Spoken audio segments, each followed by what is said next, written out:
Вітаю вас, друзі! Учорашній день подарував нам непогані новини, тому що на так званій Росії під Москвою произошло трагічне событие. Сегодняшним утром в подмосковной Балашихе произошло трагическое событие.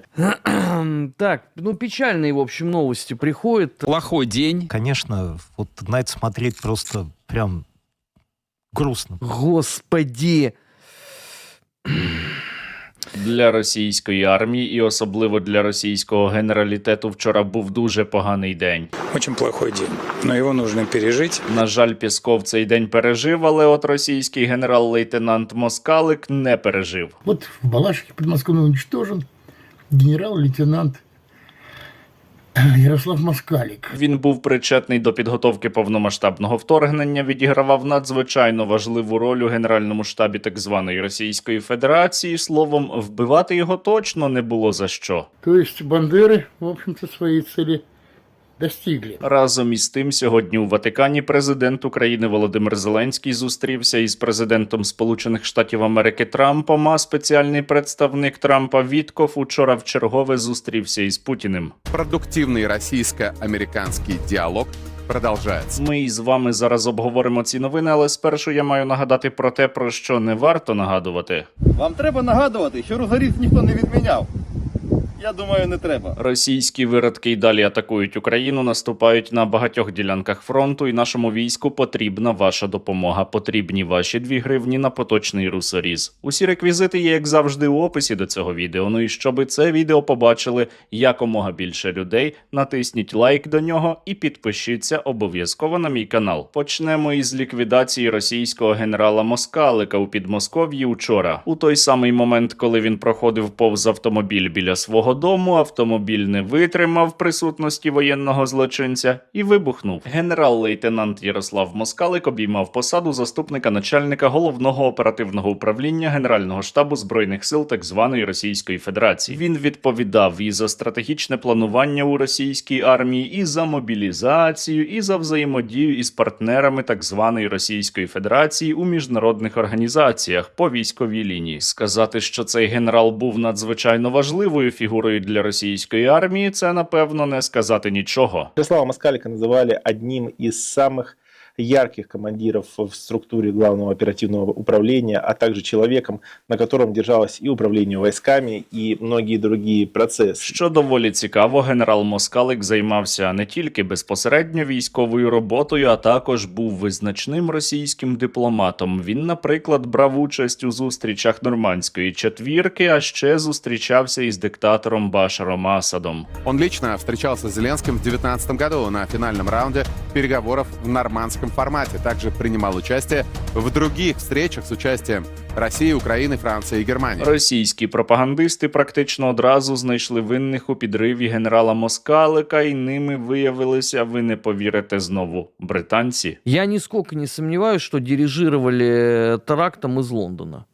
Ми-6. Проте доволі швидко росіяни знайшли таки український слід. Виявилося, що той самий чоловік, який придбав автівку, яка вибухнула і вбила генерала Москалика, він був мешканцем міста Суми. Последний владелец авто Игнат Кузин, уроженец украинского города Сумы. Сообщается, что он жил в одном подъезде с Москаликом. І саме так, він жив у одному під'їзді із ліквідованим генералом. Цей чоловік вже встиг покинути територію так званої Російської Федерації. Але мова не про це. Мова про те, що кожен російський воєнний злочинець має рано чи пізно отримати свою відплату. І цю відплату може принести йому людина, яка поруч із ним живе у одному будинку, або яка працює на СТО, де він обслуговує свою автівку, або це може бути доставник їжі. Можуть бути дуже різні варіанти, але російські воєнні злочинці повинні усвідомлювати, вони рано чи пізно будуть ліквідовані. За кожен злочин, який росіяни вчинили проти України, буде відплата. Росіяни вдарили ракетою по Сумах, вбили мирних людей, мешканець міста Суми ліквідував російського генерала. Пропагандисти, які розуміють, що вони можуть стати наступними, дуже засмучені. Засмучені тим, що так звана Росія не відповідає.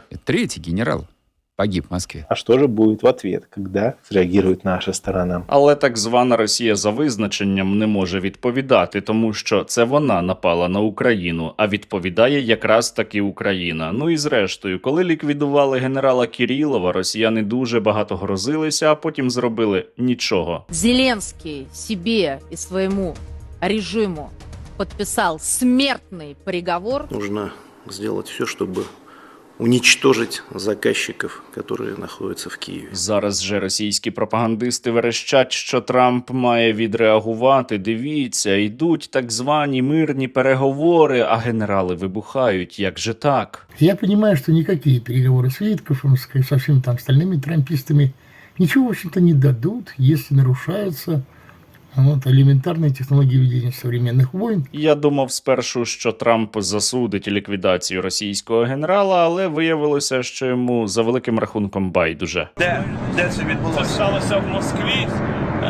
Це російський генерал, це дуже близько додому. Справді, це серйозно. Так, я перевірю це. Якщо щось почую, дам тобі знати. І ще у Трампа знову змінилися дедлайни щодо завершення російсько-української війни. Пам'ятаєте ж так історію про 24 години? Я закінчу цю війну між тими двома країнами за 24 години. Потім був іще один дедлайн, психологічний дедлайн до 20 квітня. Це психологічний дедлайн. Вже позавчора Трамп сказав, що крайній термін – це через тиждень. У мене є власний крайній термін і ми хочемо, щоб це було швидко. А учора виявилося, що ніякого крайнього терміну немає ніяких дедлайнів, просто Трампу хочеться, аби було пошвидше. Немає крайнього терміну. Я просто хочу зробити це якомога швидше. Що? Сьогодні у Ватикані відбувається зустріч президента України Володимира Зеленського та президента Сполучених Штатів Америки Трампа. Білий дім повідомляє, що ця зустріч дуже продуктивна. Побачимо, будемо чекати на новини звідти. А до того Трамп зробив іще одну заяву. Щойно приземлився у Римі. Хороший день у переговорах і зустрічах з Росією та Україною. Вони дуже близькі до угоди, і обидві сторони тепер повинні зустрітися на дуже високому рівні. У Трампа тепер є нова вимога до президента України, і вона не про костюми і навіть не про карти. Він хоче, аби Зеленський зустрівся особисто із Владимиром Путіним. Учора Путіна про це ж просив також і Стів Вітков під час зустрічі. Речь шла, в частности, о возможности возобновления прямых переговоров между представителями Російської Федерації і України. Президент України Володимир Зеленський учора вже фактично відповів на цю вимогу Дональда Трампа. Він не проти особисто зустрітися із Владимиром Путіним. І ми готові до діалогу в будь-якому, ще раз підкреслюю, форматі, з будь-ким в цьому форматі. Будь-коли. Але Владимир Путін неодноразово відмовлявся від такої зустрічі, розповідав знову казочки про нелегітимність і казав, що він може до Зеленського когось відправити, якщо йому треба.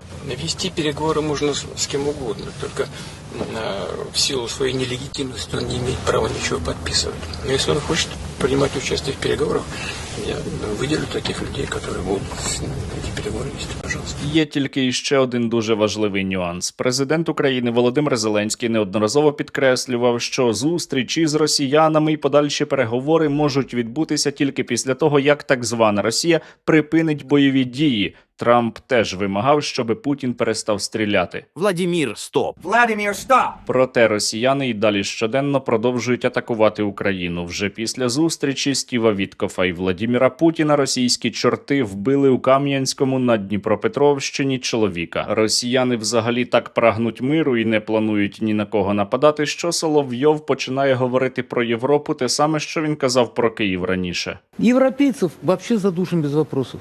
Просто бровью. Так поднимем бровь и отключим всю технику. Раз бровь поднимем, и Украина поймет все. Возьмем Киев. Я дивуюся тільки, як у нього брови досі не зламалися від такої серйозної роботи. У той самий час на фронті росіяни продовжують атакувати позиції Збройних сил України. Здійснюють механізовані штурми. Усе частіше можна побачити російську техніку, яку вони ховали протягом зими. Але усе одно ця техніка згорає та вибухає, в тому числі і з вашою допомогою, бо ви продовжуєте донатити на Русоріз. І завдяки вам наше військо отримує отримало іще 355 нових FPV. Ми, бійці 37-ї бригади морської піхоти, хочемо висловити подяку спільноті Стерненко, а також особисто пану Сергію за надані нам отакі 50 росорізів, які будуть нищити русню на східному напрямку. Разом до перемоги! Слава Україні! Доброго дня! Ми, бійці 22-го окремого мотопіхотного батальйону, дуже вдячні спільноті Стерненка за надані FPV-дрони. Слава Україні! Героям слава! Від 81-ї Слобожанської аеромобільної бригади дякуємо благодійному фонду «Спільнота Стерненка» за чергову партію дронів для небесного русорізу. Ми, бійці 182-го батальйону 122-ї бригади територіальної оборони, щиро дякуємо спільноті Стерненка за надання нам 50 русорізів. Разом до перемоги. Слава Україні! Вам треба нагадувати, що русоріз ніхто не відміняв. Я думаю, не треба. Підрозділ «Аластер» висловлює подяку за 25 дронів «Камікадзе» на дуже нестандартних частотах. Сьогодні вранці була велика біда, ми почали працювати новими дронами. Русорізи закінчилися, і поки дійшли ці 100 одиниць, вони в мене за спиною. Сьогодні ми їх отримали. Незважаючи на те, що вони були доставлені дуже швидко, але у нас немає можливості зупиняти бойовий процес. І, відповідно, вранці ми працювали іншими дронами, і це була біда. Знайшли рішення, знайшли вихід, купа знищених об'єктів. І ввечері ми забрали ці дрони. Ось так вони виглядають. Вони класні. Батарейки класні, якісні. І, відповідно, ставимо зараз на баланс і починаємо працювати. Сергію, коли я чую хейт в твою сторону, в мене починає підгорати жорстко. Заберіть у мене ці русорізи. Критики, заберіть ці русорізи. Зупиніть ударну роботу. Змусьте мене працювати дронами, які видає держава. Я хочу вас тоді бачити на позиціях замість моїх екіпажів, замість моїх операторів, командирів відділень, водіїв. Попрацюйте, давайте. Критикуєш? Постачай. Ось таку якість, в таких кількостях. Коли треба 100, щоб прийшло 100. Треба 200, прийшло 200. Легко говорити, коли ти не зайнятий цією роботою. Легко говорити, коли ти не несеш відповідальність за життя хлопців і дівчат. Дякую всім, хто донатить силам оборони. Перестаньте хейтити один одного. Допомагайте підрозділам, які воюють. І буде всім нам щастя. Все, цьомки, ми пішли працювати далі. У ці дуже складні часи для нашої державності ми маємо бути об'єднаними і продовжувати максимально допомагати силам безпеки та оборони України.